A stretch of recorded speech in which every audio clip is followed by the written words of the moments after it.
As the victims' families left the courthouse, they embraced, as almost to say, it's over. This way, his fate is sealed. Society is protected, and we can move on with our lives and attempt to recover. The families took turns addressing the throngs of media waiting for them outside. Steve Gonzalez explained why he moved the podium inside the courtroom so he could face his daughter's killer. I wanted to let him know that I was directing everything towards him, and his days of being protected are coming to an end. I remember reading it saying, "Do not move." So I was like, well, I'm moving this. I just kind of made that decision right then and there.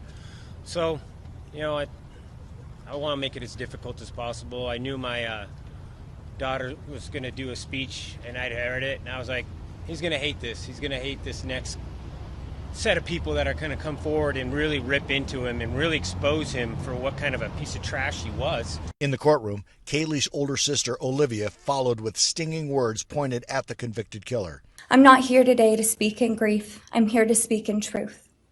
Because the truth is, my sister Kaylee and her best friend Maddie were not yours to take.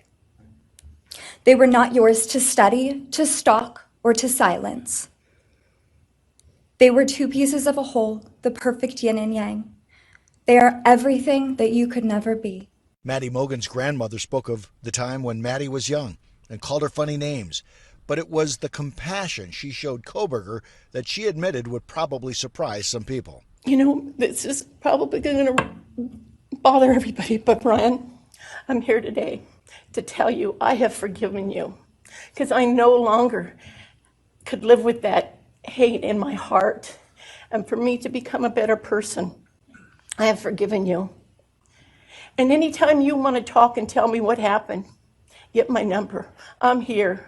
No judgment, because I do have answers or questions that I want you to answer.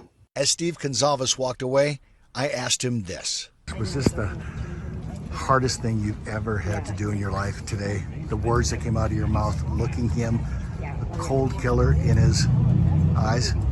Yeah, it was my whole family, to have my whole family be put into a position where you're vulnerable in there, and you're facing the killer that killed your own family. So it was tough, it was hard, but we knew it had to be said. We knew we couldn't make it easy for this person. We got to make these things tougher and hold people accountable, and that was our goal.